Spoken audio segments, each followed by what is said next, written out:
Hello, it's Anime Sickos, your favorite podcast for geniuses, the podcast where we discuss the four pillars of modern misery: anime, gaming, posting, and jobs. I am Joe, an anime sicko. I'm Tom, an anime sicko. Thank you for joining our first post-pandemic aside from the immediate reaction episode. The pandemic has not changed our opinions on anime, gaming, posting, and jobs. It's made all of them worse. Yeah, the stakes are higher and the pillars still suck. No good. They're worse than ever. Yes. So I want to start by confronting Tom. I need to talk to you about something. Am I going to get canceled? You are not going to get canceled. You're just going to get exposed as a hypocrite and a liar. Oh, okay. So yeah, business as usual. Continue. So about a month ago, I started using Jokerification and just saying I'm the Joker now to you a lot. And, for a while, every time I said it, you're like, I got to tell you, this does nothing for me. I don't think this is funny. This isn't good. And every time you said that, it hurt me a little bit, but I kept doing it because I'm an idiot. And I would just like to let the record show that last Monday at 6:35 p.m., my former roommate was talking with us about how his friend who works at Walmart has to work in a horrible condition with the virus, and they're not giving them any paid sick leave or any protective gear. And at 6:35, you messaged, "I'm Jokerified." so I've won the battle of ideas. I've won. Here's the thing. So the reason that I didn't see the future path laid before me the way you did, because I thought you were saying like, oh, I'm Joker mode. I'm the Joker now. I thought what you were doing was like a silly bit that you had picked up from seeing the Hell Dude post about it. No, I was completely sincere. See, that's what I was missing. Because now I am the Joker. I'm the Joker too. We're both the Joker. Yeah, when people now post their Twitter profile images with Joker makeup, that is actually like the best thing that's ever happened. Mm-hmm. I laugh every time. Joker's trick is just every day now. We wake up and Joker's trick is the Rona. We're like, good trick, Joker. Yeah, for the newsletter, I wanted to write a bit. This was a month ago when you were in the throes of your Joker denial, when you didn't think it was funny. I wanted to write a bit for the newsletter about how, like, this is a dumb brain worm that is stuck in my head and I giggle every time. And I'm glad I didn't, because by holding out, I got to confront you with your 180 all the better. Yeah, and I'm often a dumbass, folks, and not anymore because I'm the Joker and he's a genius. But yeah, I admit it. Mea culpa.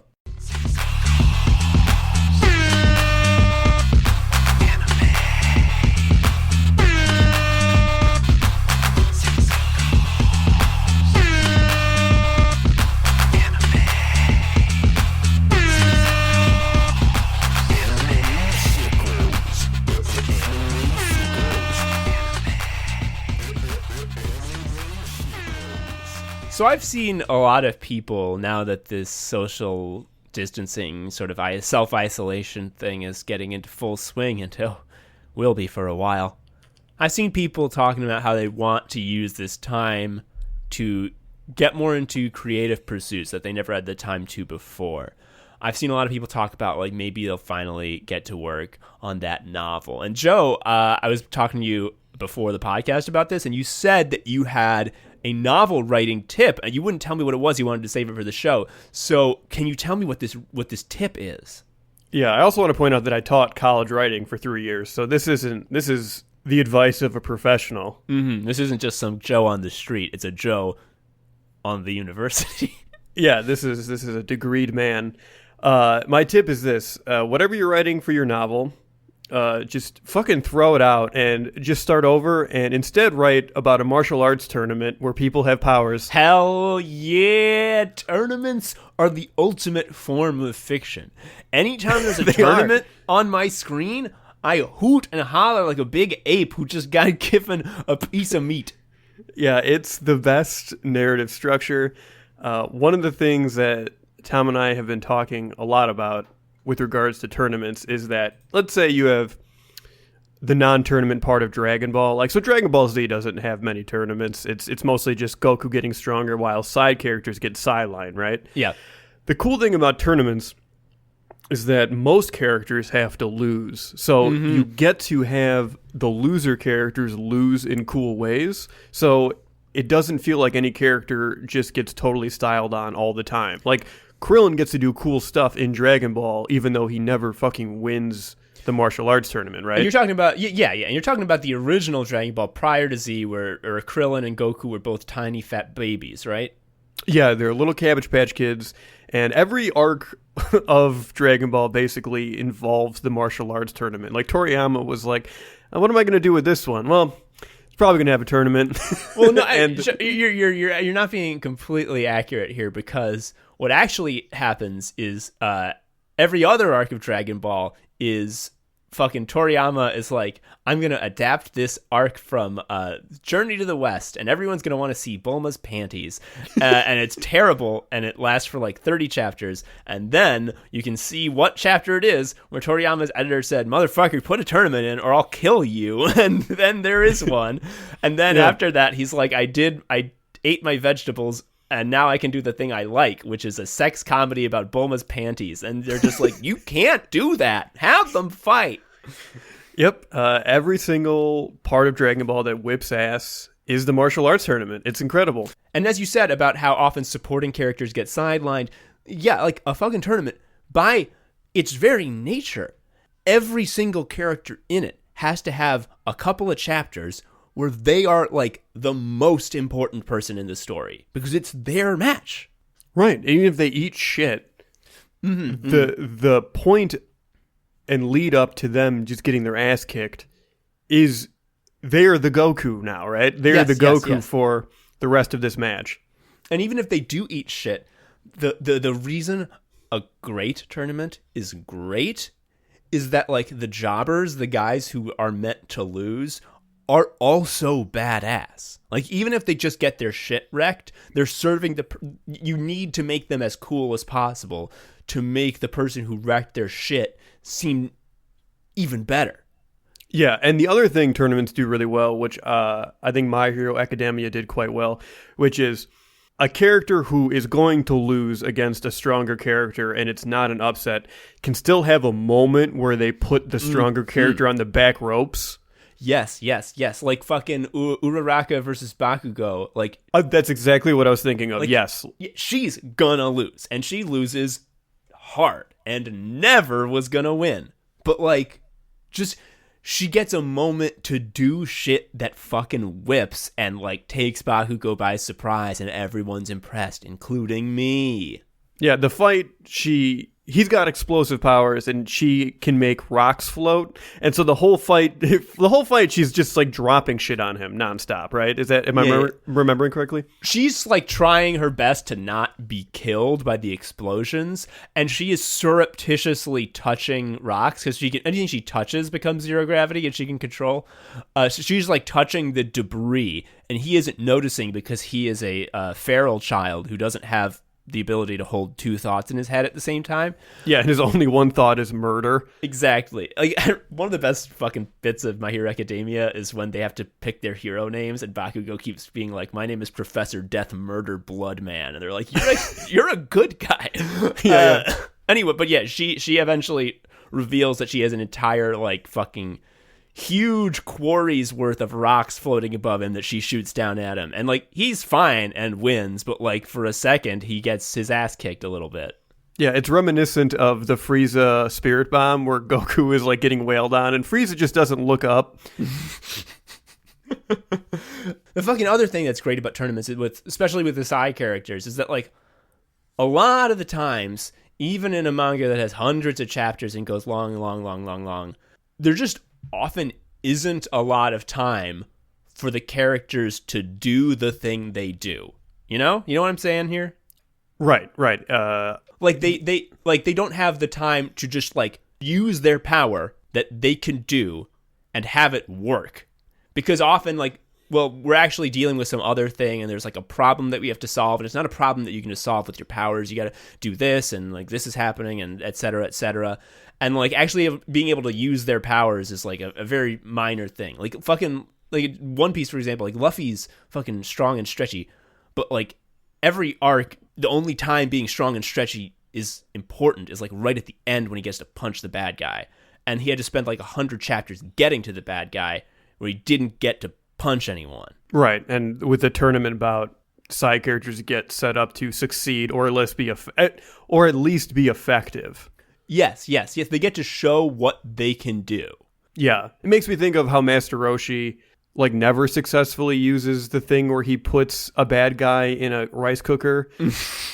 Yes. The evil containment field or whatever. Yeah, I will say in Super, I was pleased to see that come back and it be effective, where he just puts dudes in jars and chucks them off the stage. Well, doesn't it not work? Well, no, I think it doesn't work in Super when they're trying to capture Goku Black in a rice cooker. Yeah, but when he's using it against scrubs in the big tournament, it's fine. Yeah. I fucking love in where he tries to capture Goku Black in the rice cooker, and they're like, now we have to put a special piece of paper with a magic word on the rice cooker to seal it.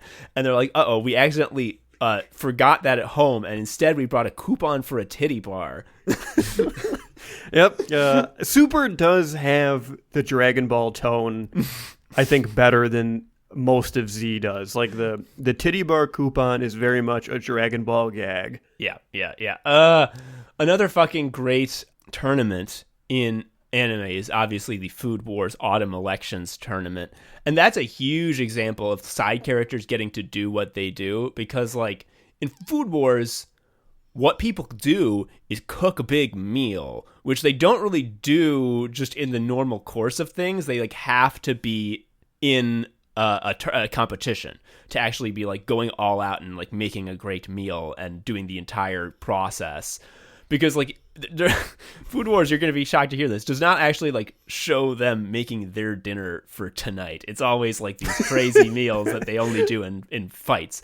And the reason the fucking tournament is so great is, again, all these side characters who we've briefly met and we know like in a sort of vague way what their culinary specialty is, they get an episode or two to just style on him and be what appears to be the best chef in the world in the entire series. Like everyone looks like they could be the protagonist. They're so fucking good, and everyone's making creative things that are so exciting and cool. So the other little narrative trick you can do very easily with the structure of tournaments, which is just an obvious move, but it just makes me salivate, is that you basically get to set up a bunch of situations where the character gets to prove who they are and how they're choosing to be, and you get to machine gun all of these scenarios with like so every character. Good. Oh my god, it's incredible when there are two characters who have opposing ideologies, or maybe one of them is insecure about something about themselves. Maybe they're holding themselves back and they need to finally come to terms with who they are, and by doing so use a really dope power that they'd never have before. When that shit happens, oh, that's that good shit. And there's also the dynamic of you have two people fighting that are very similar. That's always a nice trick. In My Hero Academia, where the metal guy and the rock guy fight, and they have the same power. They're both hard. They both are exactly the same, and they have to just see which one of them is more them. And I think, don't they like both pass out at exactly the same time? Yeah, they double KO. And what I love about that fight is like you could make it so one of them like learns to maybe use strategy or to not be dumbheaded, but they both double down on being dumb as shit and not learning. They both make a breakthrough and being dumber than before. That is an example of the narrative, like just showing you that this is who they are. This is their theme. They are dumb as shit. Like a lot of people make fun of anime and manga with huge ensemble casts saying that like most of them are irrelevant and can never do anything. They don't stack up to the protagonist, and there's so little time to focus on them that they end up being very flat. And that's true for like Bleach, because I don't think Bleach has a tournament. But it's not true if you have a fucking tournament, because you just get to be like, oh, you think this character is flat? Guess what, motherfucker? I'm going to write a couple chapters where they just get to be the hottest shit in the universe and the coolest they'll ever be. And then it just happens 20 times. Yeah, it rules. Baki does this a lot. Baki I love. The Baki manga is really good because it is an anatomical nightmare. Every character in Baki is drawn to give you nightmares. They're all muscle freaks. Mm-hmm. But every fight in Baki is like very violent and goofy, and Baki is the main character, and he's like the best except for his dad, who is stronger than all the nukes. Like, if I remember correctly, his father is so powerful that the United States has to sign like a declaration that Baki's dad is our best friend and we respect him. Otherwise he'd like punch the ground of the US and it would all sink under the sea. Yeah, something like that. And it's even, again, you have Baki's father, who is like the strongest human creature on the planet. Despite that, you have all these other characters who just like kind of know karate and they get to be cool. Yeah. Joe, we're talking about how dope tournaments are. There's something I got to get out. Got to admit. Can't hide it anymore. I got to be honest with you. I love One Piece, as you know. I've never mentioned it before, but I do. But One Piece has a fatal flaw that cannot be overlooked, which is there's never been a tournament. I think that speaks to One Piece's strength is that it's that good with no tournaments. Yeah, but I mean, I'm just thinking about like what if there were a tournament. Yeah. Like there's kind of a tournament in the Dressrosa arc, but here is the critical fucking difference. It's a battle royale. And that sucks ass. Like, we got a lot of characters. It's just a whole big fucking mess of characters, and they're all on the same battlefield at once, and anyone who gets out of bounds is out. And it's just not the same, because most of the people are mooks. Most of the people who lose are not cool. They're just background characters. And then you have, like, 4 or 5 people fighting at once. And when you have 4 and 5 people fighting at once, the focus is just so split that some people are either going to get overlooked, or it's just going to be no one gets looked at enough, because like a 5-way focus split is just going to be like, what? So it really doesn't hit hard as like a dope fucking tournament. And that, I think, speaks to something that we really need to make clear, is that when we're talking about tournaments, we specifically mean bracketed tournaments. 1-on-1, baby. 1-on-1. And when you win, you got to fight someone else who won. Yeah. Yeah. That's the best shit. That's the best shit, because you can have jobbers who lose a fight, and you can make them cool, and you can make them seem threatening, and you can make it so that the person who does win looks even more good at fighting because of what they did. But what's even fucking better is when you see a motherfucker win like that, you know that they're cool, and then they fight again, and then they lose.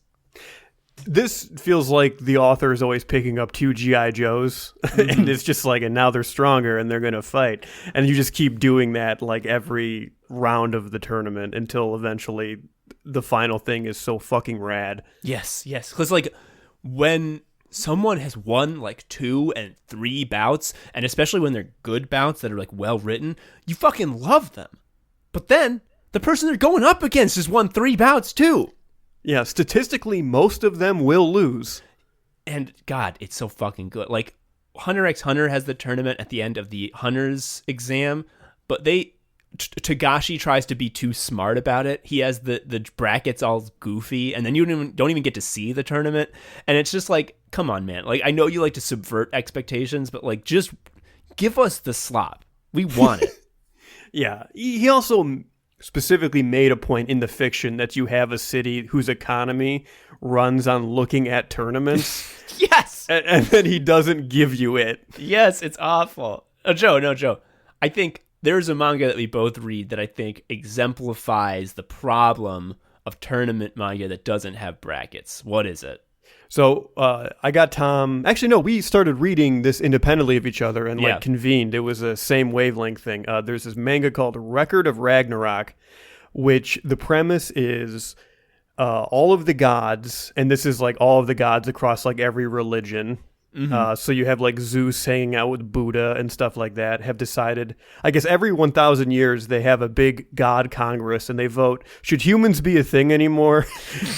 And then if they get a unanimous vote to say no, they delete humans. And evidently the story starts and everyone's just really had it with humans. So it is a unanimous vote to delete humans. And then like the Valkyries, who are half human, half god, are like, that sucks. I don't agree with that. How about instead we have a big tournament between the greatest fighters in human history versus the strongest gods, and like the Valkyries can pick people from any time period, like at any point in their lives. So like it doesn't have to be people who are alive now.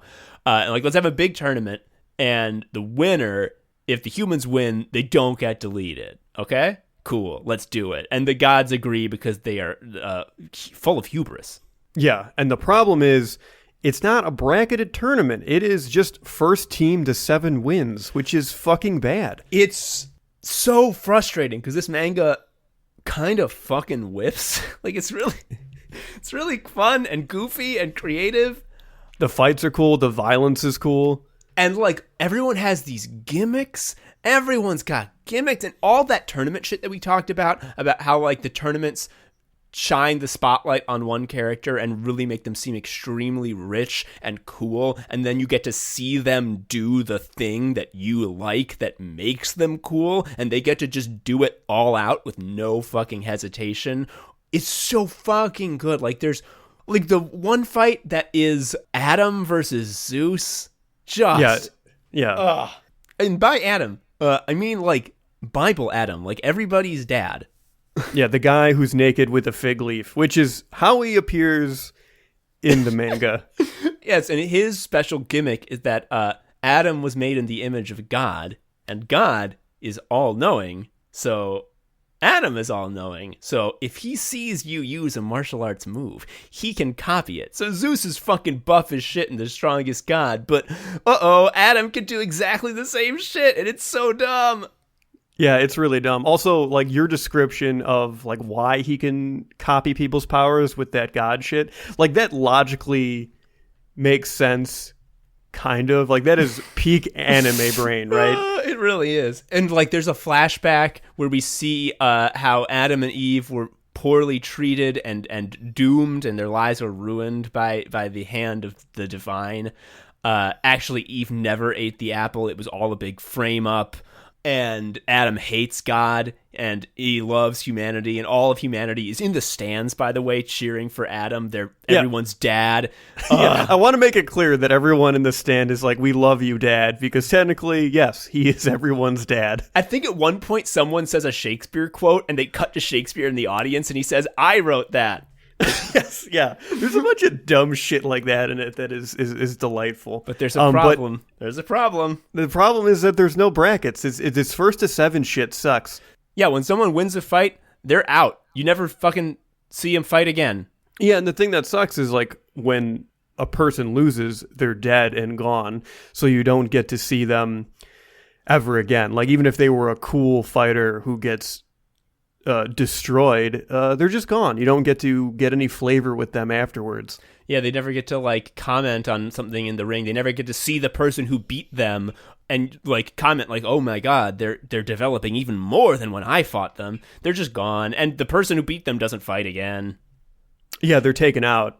So you also don't get a sense of like that tension, because with a bracket, like the wins roll up, like you're saying, right? Someone's on a streak, so you're seeing them fight in different contexts, and you get like a sense of like what they're capable of and what they struggle with. And every fight in Record of Ragnarok feels like the first fight again, because everyone has to get reintroduced every time, right? It's like Record of Ragnarok is good. It's got all the pieces it needs to be a great tournament manga, but it just isn't there from the beginning. Like it's like an Olympic sprinter in top form who just shows up to the Olympics one day and just doesn't have an arm. Yeah, in fact, the sprinter shows up and just rips off their arm. And they're like, I don't need this. I'm just going to run fine without it. Sick of this damn arm. And it's like, well, okay, technically they can run and they're going to be better than most runners, but just like without the counterweight of that arm, they're never going to get the medal. Yeah, it's just ripping off your arm was a weird tactical choice. And that's how I feel about the 7 wins thing as opposed to a traditional bracket. Like, why not have Zeus fight the swords samurai guy who killed Poseidon? Like, I would like to see that. I never will. Nope. Now, Joe, we've talked a lot about why tournaments are the greatest and how it is a narrative structure that allows you to instantly get to the tasty slop that we all want, which is to say, showing a character being badass and cool and showing their personality and doing the thing that you want them to do. Right. A tournament is like an anime delivery vessel. So now that we've sort of established that, I think it's time that we stop being coy and talk about what we came here to talk about, which is to say the manga that does tournaments better than any other and is by default, thus, one of the greatest pieces of fiction of all time. What is it? Kengan Asura. Kengan motherfucking Asura. Now, folks, don't watch the anime. We'll get into that later. Read the manga. Yeah, it's the weird 3D thing that Netflix does where everyone looks like a nightmare. Ignore it. So what's Kengan Ashura? Tell me the fucking gist. Give me the sell. Kengan Ashura takes place basically in our world, where companies rule everything, but in like a modern, realistic sense. And the way business deals happen in Kengan Ashura, where in our world, normal world, there are like stock buys and corporate takeovers. Everything business related between two companies in this manga is decided by an underground fight between representatives of each company. It fucking absolutely whips. If someone is like, I would like to acquire your company, and the company's like, I would not like to be acquired by you, or someone's like, I would like to claim rights to these natural resources, and another company's like, no, I would like them. They have to have a fight, and the winner, that's binding. It fucking whips. Yes, yeah. So the entire economy runs on tournaments. So from the jump, perfect. Like nothing, this is flawless. So we begin by some guy in the street finds this dude who's an incredibly good fighter. I won't get into the fucking specifics, but he eventually gets hired by a company to be their Kengan is the name of like these matches. To be their representative. And here's the entire fucking story structure of the entire series. He has 3 normal Kengan matches where he goes one-on-one versus a guy, and then because he wins, he gets the company that he works for a nice treat. And then, after the 3rd fight, they're just like, what are we doing with these one-on-one fights? So the fucking chairman of the Kengan Association shows up and says, hello, we're not going to do any of that shit anymore.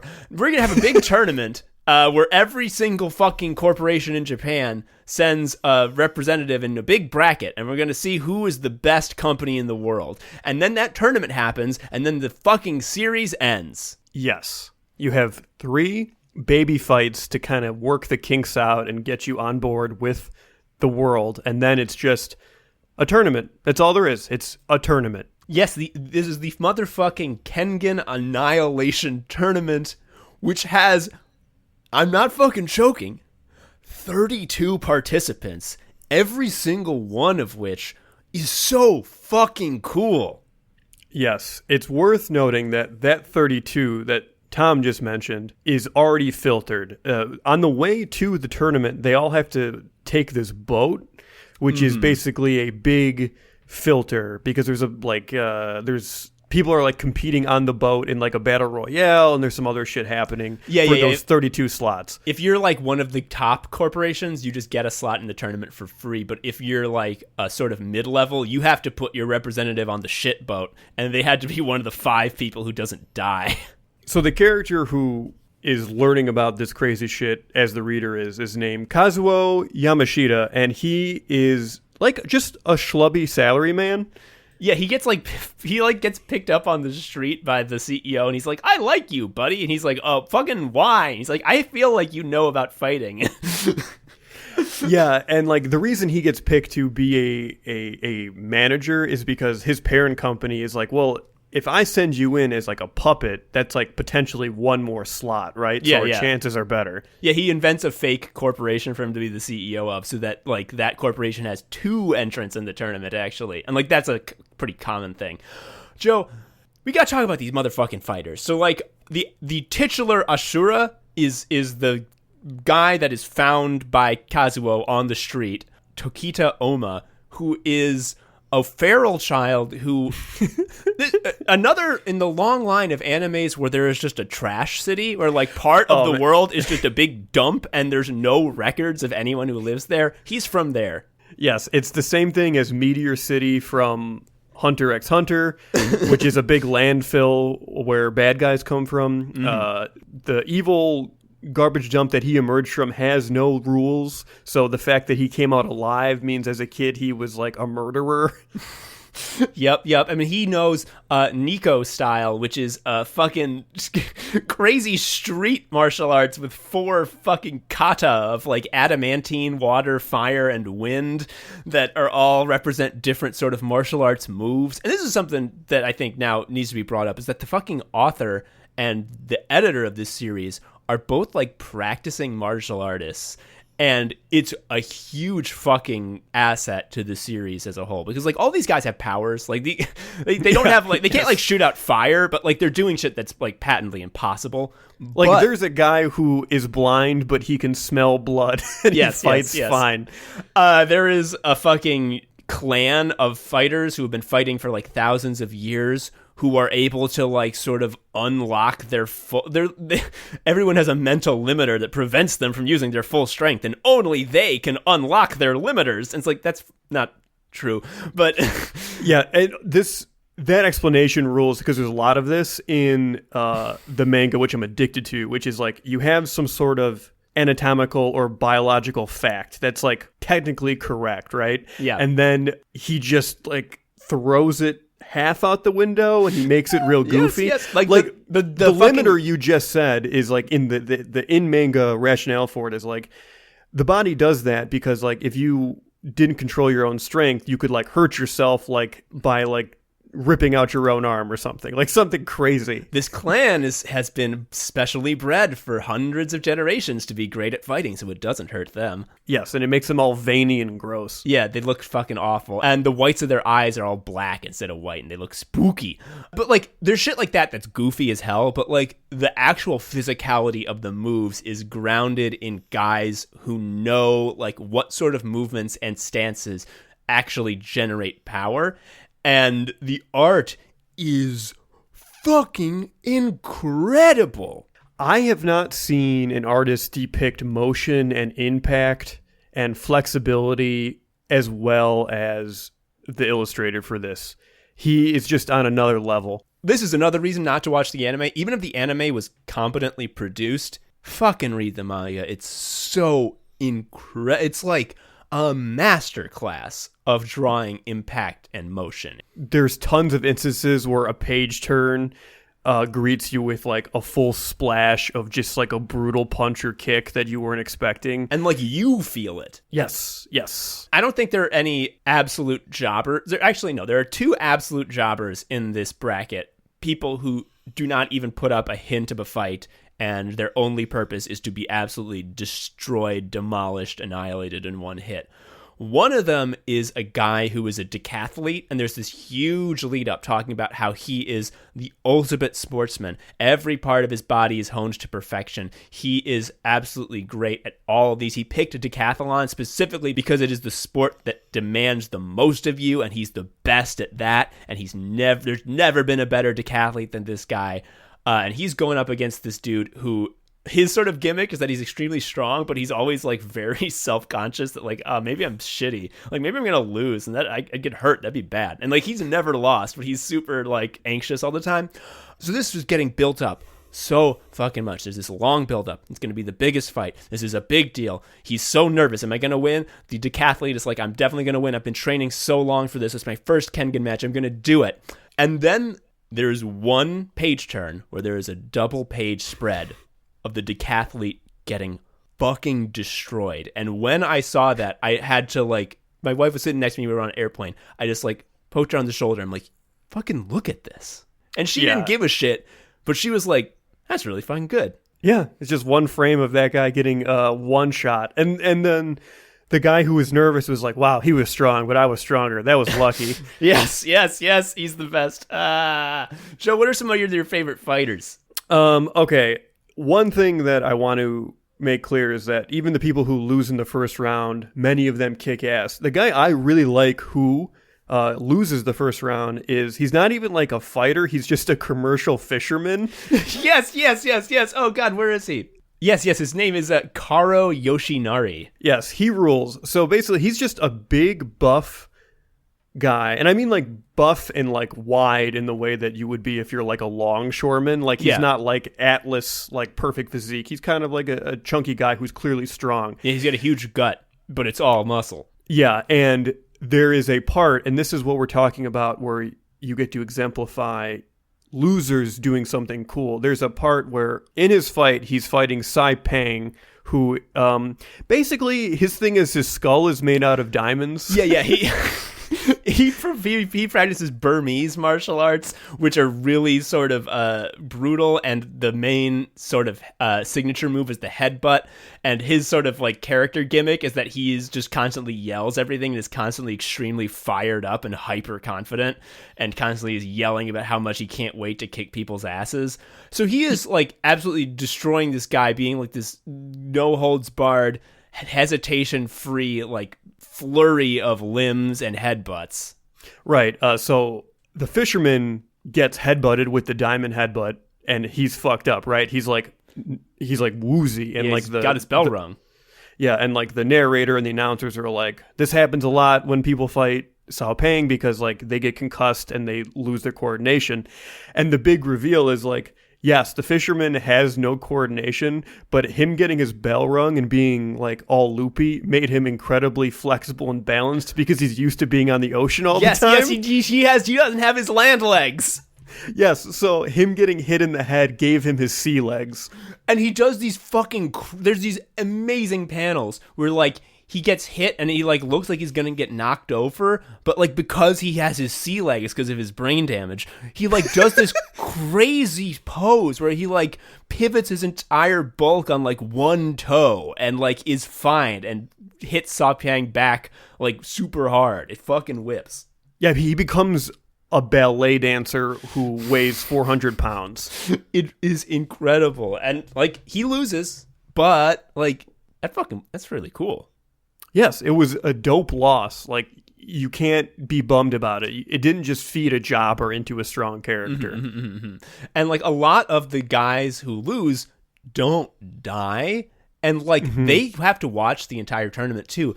And one of the most charming things about this series is that like a lot of the losers like become like really good buds with each other, and actually some of the people become really good buds with the guy who beat them. Like there's one of the best fighters is Imai Cosmo, who is this tiny twink who is like 4 feet tall and like a little baby, and he's ripped. Yeah, he's ripped, and his sort of nickname is the King of Stranglers. He is a grappler who will strangle you. And in the first round, he fights against Adam Dudley, the only American, who is a big asshole with blonde hair and a grill that says, I think, fuck. Yeah, he's a hockey player. That's his gimmick. Yeah, and he's a hockey player and also like a street fighter. He just like beats people up on the street like at random to practice.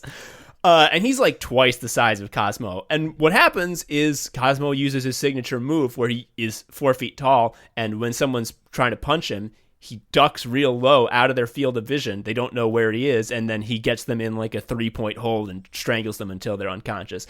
Adam Dudley becomes like his best fucking friend and is so supportive of him in all of his future bouts. It's incredible. Yeah, it's really good. So one fighter that I can't get enough of is Gaolang Wong Sawat, who is the Thai boxing champion. He is in this world like not an underground fighter. He's very much an overground fighter. He is just like the best boxer in the world right now. And there's like a little author's note in the end of one of the chapters which talks about like, I, as the author of this series and also a fan of martial arts, I really don't like it how in a lot of martial arts manga, like normal martial artists from like martial arts that you've heard of are always like jobbers who get killed instantly by the person who's doing fancy make-em-up martial arts.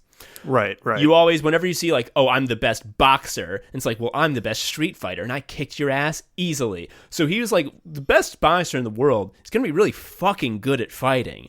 And Gao Long is obviously like one of the fucking favorites. And his sort of demeanor is that he's very calm. He doesn't get passionate about this. He's just like, well, he this looks is my sad craft. all the time. Yes. And Saw Pang, who we were talking about, the Burmese fighter who's intense and crazy and always yelling, he like styles himself as like Gao Long's best friend because he's like, oh, we're both Southeast Asian. He's like, I hate you, dude. Like, stop yelling. Have dignity. And one of my favorite fucking parts is Saw Pang eventually loses, obviously, because he didn't win the tournament. And after he does, he is sort of the corporation that he's fighting for isn't a corporation. It's like a town in Japan that like took him in when he was like orphaned, and it's like really on hard times economically. And if he loses this tournament, the town like is going to become like disincorporated or something. And he loses, and he's crushed. And for the first time, like, he's not yelling. His text isn't written in this crazy kinetic lettering. His face falls, and he's just like, I failed. Like, I'm not good enough. I'll never fight again. And Gao Long is just watching him, and he's like, no, you can't give up. And he, too, for the first time ever, gets passionate and gets into a fever pitch, and is like, no, like, you have to keep fighting. You're a great fighter. I believe in you. And it's like, my heart. Yeah, Gao Long didn't even get that excited when he almost died in the ring. Joe, another character I think you are a big fan of is Hatsumi Sen, the floating cloud. Yes, I'm obsessed with Hatsumi Sen. Hatsumi Sen's, I guess, motif is that he is one of the most gifted martial artists, just like a natural prodigy.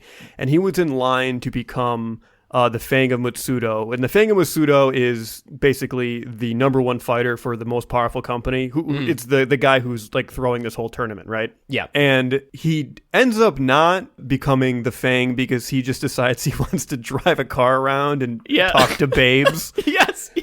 His whole thing is that like he doesn't have the best record in the Kengan matches, but like the days that he loses were because like he showed up hungover or was just like, I don't care about this one, and just sort of threw it. Yeah, the several characters point out that of all the fighters, there is no greater distance between the peaks and valleys of like outcomes as far as sens go. And there's this incredible panel where Hatsumi Sen is fighting like basically a convicted murder weapon who can like dislocate his shoulders to make them into whips. Yeah, he has like pistol shrimp arms. He's the dumbest fighter in the tournament.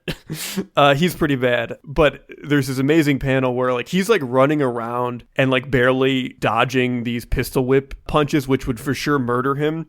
And everyone is like, what is his plan? Like, what is he thinking? He's got to be, like, planning for something. And then it cuts to, it's a full splash of his face, and it's him sweating profusely because he's panicked and doesn't know what's happening. It's the best. Joe, another fighter that I fucking love is the pro wrestler Sekibayashi Jun. Sekibayashi fucking whips because... and it's another example of like a martial art that you've heard of not being included just so that like a fake one I made up can be way better than it. He's a pro wrestler, and like when he's in his matches, he's like taking them seriously in that like he isn't pulling his punches and it is trying to hurt you. But like he's also still pro wrestling. Like he's obsessed with being a showman. Yes. Like if he's winning too much, he'll stop and let his opponent look like they're about to win because, like, it's boring if I just beat you. Yeah, and it's written in, like, the author's explanation about why pro wrestling is an especially effective martial arts thing is because it's the job where you have to get your shit beaten purposely. Like, his whole thing is he's incredibly durable because the show must go on, right? Yes, like, you have to get hit by 2x4s and everything. And if you don't get hit, people won't like it. So you have to get hit hard for real. Right. So his whole thing is like no one can take a beating like this guy. And he does mind games because like you think that you've kicked his ass and like I'm definitely in control here, and then he's like, awesome, you did great. Now me. Yes. And the other thing that is so fucking funny and an absolute love letter to actual professional wrestling is that there is a stipulating rule that every company gets one substitute, and that is because, like, what if your fighter wins but like he's on death's door? Like, you should be able to sub someone in, right? So our wrestler boy, he gets hurt pretty bad, and they're like, oh, he's going to use a substitute, and then there's a big announcement that he will be substituted out.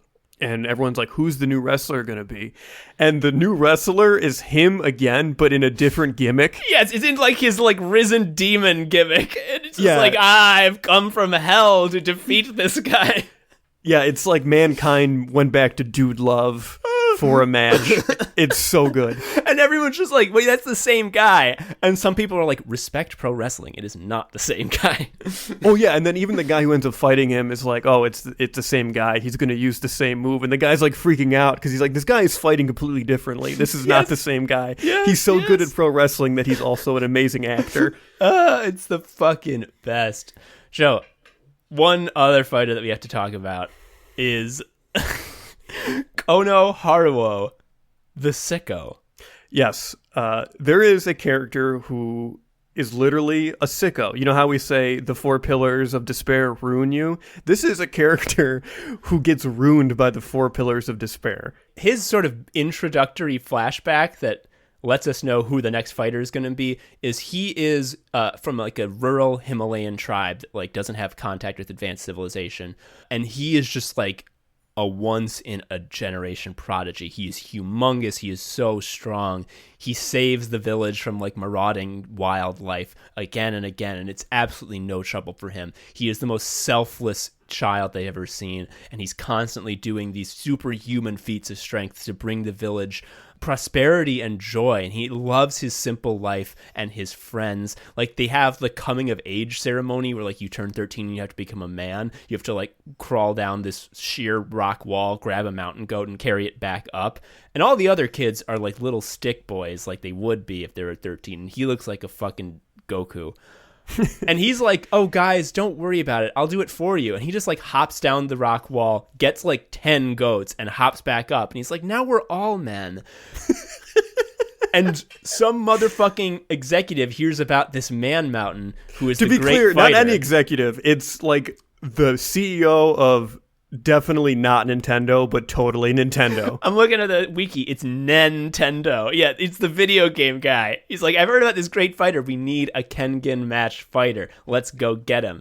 And they take him to Japan, and he's like, what is this strange world? My God, these lights are lit up as though with fire, but with, what is it? Electricity? How strange. What's this? A DS? I don't understand this. The little man moves as I press the buttons. How jolly. What's this? Sushi? Pizza? I've never had anything like this. And then we cut to present day. He's a huge, fat gaming addict who's addicted to anime. He loves waifus. He's extremely lazy. He's very poor-spirited. He's like naked except for big country overalls. There's like one point before the match where the CEO of Nintendo is like, hey, we're gonna need to train for our big match, and he's like, fuck you, I'm playing video games, and like punches the wall so hard that like the fucking house crumbles, and they're like, I guess we gotta let him play video games. Yes, so he is a huge big gaming baby who looks nothing like how he used to, because like previously he looked like an Adonis. Mm-hmm. Now he looks like a huge nerd. He wears, and he has a horrible glasses. bowl cut. Yes. Like, and he's just so ill-tempered and like rude, and he's also sweating constantly. yes, because he's the entire time he's fighting, he's like, shit, I'm not playing video games. Like, yes. His whole motivation in the fight is like, how can I make this over so I can get back to gaming? He rules. He gets his ass kicked, and he has a change of heart. He still likes games. He's still horribly cursed that way, but he becomes more patient. He remembers for like the first time that he's like, oh, I'm the hero of the Himalayas, aren't I? Oh, shit. Yeah. Another dope character And the thing about, I also want to say is like all of these characters would in lesser mangas be like the villain or the main character on their own, right? Oh, hell yes. They're so fucking good. Everyone has such a distinct visual style. There's so many manga where I like will not be able to tell at a glance like what character this is. Like I love Chainsaw Man, but that has that fucking problem so much. It doesn't help that they're all dressed like Mormons. Yes, exactly. But in this, everyone is visually distinct. Everyone has a very clear personality that's not just a single note. And everyone has a fighting style that like you can't wait to see their next fucking match. Right. And a guy that kicks ass, his name is Mutaba Ginzanga. He is a African mercenary. He is a martial artist, technically. He's a mercenary first. And what I mean by that is that he doesn't really care about the spectacle and the skill of fighting. Like, he's not interested in developing that prestige. He just wants to kill people as efficiently as possible because that's how he gets paid. Yeah.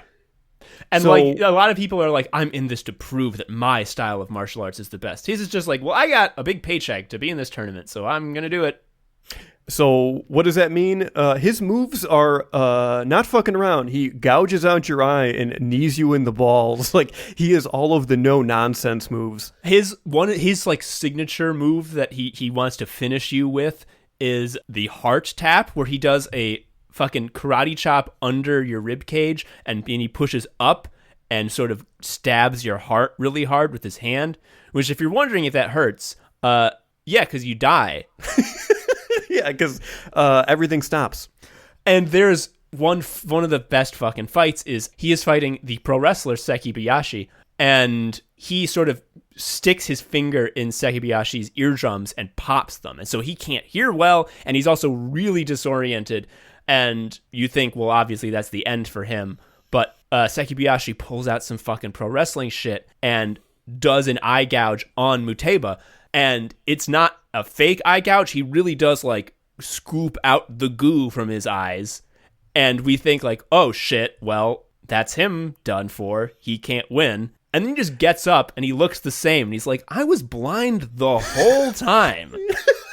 Yes, he fights by sense of smell and hearing. Yes, it's the best. Yes, his final fight is against Wakasuki. Earlier, Tom mentioned there was a guy who can do karate blast core magic. That is Wakasuki, and Wakasuki's background is incredible, this is what it is. He's a strong man, but the reason he's strong is because when he was born, as a baby, he weighed 40 pounds because he was full of muscle. Yeah, he's a genetic freak whose muscle is like 10 times denser than anyone on the planet. He was the guy who beat the decathlete in one punch. And his signature move is the blast core, which I have no fucking clue if this is a real thing. Which is it's for sure not. It's basically he can send force along his hyperdense muscles and like do explosive force. He has to like curl up into a little ball first, and then in the process of like stretching out really fast, like he gets the full range of motion out of his abs to really speed up his punch. Yeah, and he does it. He punches Muteba into the wall. And when I say into the wall, I mean he is flung from the ring into a stone wall. And you're like, oh, Muteba's dead for sure. And then Muteba gets up, and at first I'm like, well, this is anime shit. Like, he's going to make a comeback now, right? What instead happens is Muteba says, that really fucking hurt. I quit. Yeah, I'm not going to win. Bye. And his manager is like, what are you fucking doing? He's like, lady, I'm a mercenary. I don't get to keep making money if I'm dead. I don't really care about this fighting shit. And he's like, here, I'll make it up to you. Here's 2 coupons for 1 free assassination each. And she's like, oh, dope. Well, never mind. Cool. Peace. See ya. Yeah. Of all the like surprises, him going, that hurt. I quit is one of the best. It really fucking is. But sure, I think we got to talk about, should we spoil it? We're going to spoil it. If you don't want to know who wins the tournament, don't listen, but still listen, because it's fucking good even if you know who's going to win. The guy who ends up winning, Kuroki Gensai. I just call him Beardo. Yeah. See, the thing about Kuroki Gensai that is honestly, like, so fucking audacious, but so excellent. You can't help but respect it. Is that he is by far the least interesting character. Because his whole character is like, well, he is a guy who, when he was a young man, decided to study martial arts. And now he's here.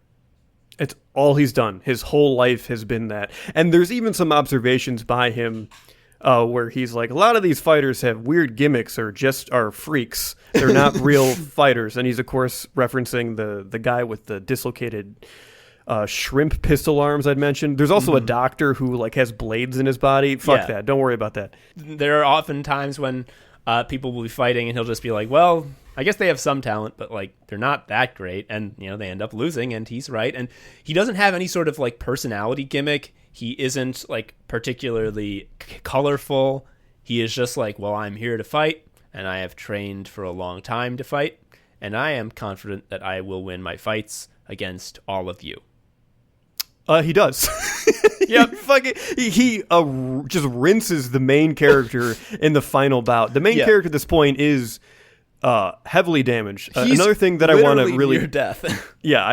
One thing this manga does very well, and I really respect it, is it does a great job of making the injuries between fights matter. It's not like, they just got a bunch of dirt on them and they're dirty and their shirt got ripped. No, these injuries have like persistent effects. It changes how they fight. It is really explored very creatively. It matters a lot. And the main character in this final fight, he's like won everything, but he's gotten his ass kicked and pulled out like anime style wins at the end every time. And the thing about anime style wins, if you do like all of them in a row, you're basically dead at the end. Yeah. His ace in the hole move, which is like an evil technique of the street martial arts he learned that like his actual master didn't want him to know, is called the advance, where you make your heart beat way faster than it's supposed to, and for whatever reason that makes you stronger and faster. I don't know if that's true. It also takes time off of your life. Exactly. That's what you're taking out in advance on. Is your heart still has a finite number of beats, and you're just using up a bunch of them real fast. And the visual imagery that they often show with him using it is like him in front of a bunch of candles, and he blows out a bunch of them, right? And this is his demon mode, his Asura mode, the titular Asura in Kenken Asura. It's his sicko mode. It's sicko mode. And basically, like, he is on death's door, and like before the match, the doctors are like, well, you definitely can't fight because like you can't. And like he's also like seeing things and like losing time. And, because he's dying. Yeah, he's like fading in and out. And like one of the best fucking panels is the fight between him and Kuroki Gensai. The final match of the tournament begins, and we think that like this is going to be a big fight where who is going to win. And it starts right near the end of a chapter, and Oma, our main character, does his big move to start the bout, and Kuroki sort of like parries it, and he just says like, God damn it, it's really too bad you're so injured, because this could have been an interesting fight. Yep. And he just puts him in the ground. The best fucking part about this Kuroki's fighting style is that like it's so simple. Like one of the things that he does is like he stands completely like still and solid. Like at one point someone notices that throughout the entire fight his like left foot has never left the ground, and his right foot has, as he's been pivoting, has drawn a perfect circle around him with no change whatsoever. He's just perfect. Yes. His signature thing is that his nickname is the Devil Lance, which means his fingers are so powerful that like he can impale you with, two fingers. There's this one guy who is obsessed with titties, whose martial arts style is that like he does these extremely fast, like straight on charges. And like they sort of stylize it as like he has like lightning magic. It's not real, but like he just does like a sprint that's so fast that you can't follow him, and he just like clocks you at lightning speed. And throughout this entire tournament, he has been pulling this off pretty much with complete success. Like people just cannot keep up with him. They cannot keep a beat on him. He's too fast. And when he fights Kuroki, he does like 2 or 3 hits where Kuroki's like, God damn, I've never met someone this fast. I can't keep an eye on him. And then the 4th time he tries to charge, he's like, well, too bad he walks in a straight line, so I can just hold my hand out. And he devil lances himself. It's the fucking best. And he's like, That was a good move, but you have to learn to diversify if you want to be a great martial artist. And the guy's just sort of twitching on the ground. It fucking whips! Yeah, Kuroki also takes out a teased big bad. There is a like freak that's obsessed with Oma, who's like a pervert for him, and it's like implied that like, oh, this is the guy who wants Oma killed, and like this is going to be the big rivalry. Yeah, he's like a Hisoka type. Like he killed Oma's mentor in order to like make him want to fight him, and like he's a murder pervert. Yeah, like I'll only come if Oma kills me, and this tournament is where I'm gonna do it. Yeah, and Karate Boy, our bearded gentleman, just fucking owns this guy. Yeah, and he's like, wait, you mean I can't fight Oma? And it's like, yeah, no. It's the best. It's the fucking best. Yeah, the little twist in that fight is this is where he shows off his devil lance, or he's like poking, he's able to make spears with his fingers. And the big reveal is like, he's like, "Hi, you can't get me. Your hands are busy." And then he just devil lances him with his toes. Yeah. And he's like, "I can do it with every part of my body, idiot." It's so good. Like, there's so much nonsense. Like, there's a guy who fights with, like, his hair. Like, his whole family lacquers their hair so they can use it as like, grappling tools. Shit's weird. There's so much stupid fucking fake shit that I love that the guy that they choose to actually win is like, well, this is a guy who really did the work. Yes. Because, like, that's how it would go. Yeah. I mean, he just put in the time. And also his manager is just Lemmy from Motorhead. Oh my god, that's the best part. At the end, it's like, oh shit, Lemmy, you won. You're the new head of all the corporations in Japan. And he's like, I don't want to do that. That's too much work. Hey, you. And it's like the CEO of the fucking people that we've been following. He's like, you can win. And he's like, oh shit, I won. Yeah. The only downside to this manga is that in addition to the tournament happening, there's like a bunch of politics between the corporations that happens backstage, and there's like a coup. Not important.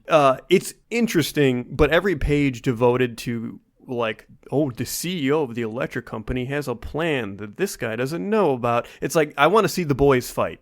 Yeah, and also, like, it turns out to not be important. Like, the big coup fails, and nothing changes except the CEO of the electric company is in jail. And his fighter had already lost by this point, so, oh well. Right. Pointless. Right. Yeah. And also, another thing that's bad about it is there's a lot of titty ladies. Like, everyone has huge titties, and there's a lot of male gaze fan service. The youngest daughter of the clan of sort of murder people who have black eyes instead of whites. Yeah, her only drive is to produce a strong baby from Oma's seed. So every time Oma shows up, she literally takes all of her clothes off, like, right there, and it's very bad. And also, Muteba, the mercenary, anytime he is depicted walking somewhere, he leaves a trail of ahegao-faced white women in his wake. Like, literally a trail. At one point, someone's like, where's Muteba? And they're like, follow the trail. Yeah, and him having nonstop sex and being, like, addicted to fucking is because the character is based on Idi Amin, who's, like, the Ugandan military officer. The dictator guy. Who is known as one of like the cruelest despots in the world, and I guess like it was part of his mythos is that he fucked nonstop and also maybe a cannibal. Yeah, it's not great. We wish it was out of the fucking manga. I tried to skip those pages when I got to them. They're bad. They're not good. There's no explanation. Rather, there's no rationalization for it. But the fights, though. The fights are some of the best, and again, the art style is just amazing. It has the one problem with it is there's not more fights. Yeah, well, yes, but also if you read this and then you read any other manga with fights, you're just like, I wish he drew everything. Yeah, fucking for real. And also just like the feeling that you get reading this manga when one of the rounds is over and you realize like, oh shit, we're going to start at the top of the rotation again, except all the people I love who I've come to respect because of their dope fighting are going to have to fight each other. Like, anytime a new round starts, there's like this unprecedented, just fucking rush of dopamine as you realize what that means. You're going to see all of them again, but now half of them are going to lose. It's good. And not only that, but every fighter who's introduced for the first time, their first round does like a nice backstory, right? This is where you learn that he's the hero of the Himalayas. This is where you learn that that guy was the world's heaviest baby. Yeah. You get like exposition and background sort of like shotgunned into you. And in the second rounds, that's gone, and there's like opportunity to do interesting little psychological angles and talk about tension that is in the ring, or maybe the two fighters know each other. So there's always just more layers that make, beyond the actual mechanic and violence of the fight, adds a very impressive and exciting narrative level. I think the best example of what you're talking about is Imai Cosmo's second fight. So his first fight, he's the grappling twink. His first fight against Adam Dudley, he just gets to stunt. He gets to do his thing, and he does it flawlessly. And he's like, everyone's like, wow, he's dope. And then we get like his second fight, we get like a little flashback to him in his dojo. And everyone's like, wow, this guy is an absolute prodigy at grappling. He's going to be great. And he just says offhand to his master at one point after training, like how much fun he finds fighting. It's like, fighting is super fun. Like, what a great sport. And his master just feels, his face falls, and he's like, well, if you feel like that, you're never going to become your best. You're never going to fully realize your potential. And he's like, what the fuck are you talking about? And he's like, I can't explain it to you. You have to find it out yourself. He's like, what the fuck are you talking about? And then in that fight, he gets fucked and he's starting to eat shit, and like he feels like, oh shit, I'm getting choked out, like I might die, like I can't breathe, I'm gonna die. This isn't fun. He's like, fighting is not fun at all, this is really scary. And he unlocks sicko mode. He's like, I'm not fighting because this is a fun game anymore. I have to do whatever it takes to live. And it's like, I'm not fighting because it's fun. I'm fighting because if I don't do my hardest, I'll die. And he gets fucking sicko mode and he wins. And then when he fights Oma, the main character, he's like noticeably crueler and more confident. And he loses, but he makes Oma almost die. And then he does die.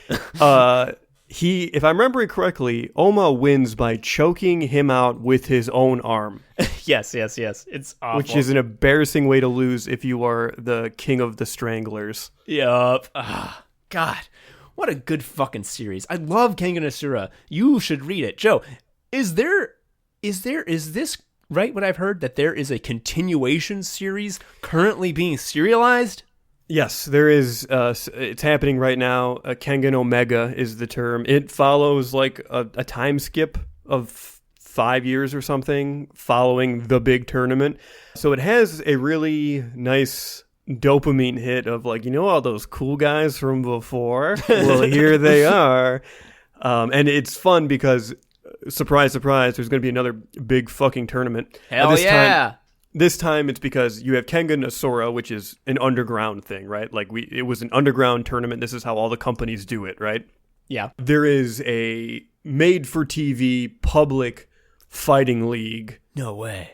And it is like as serious as the Underground Kengan Association, but like the guy who runs the televised one is like a billionaire, and his whole thing is like, I want to have your fighting organization versus mine, and then if I win, I get all your fighters, and you guys all have to work for me.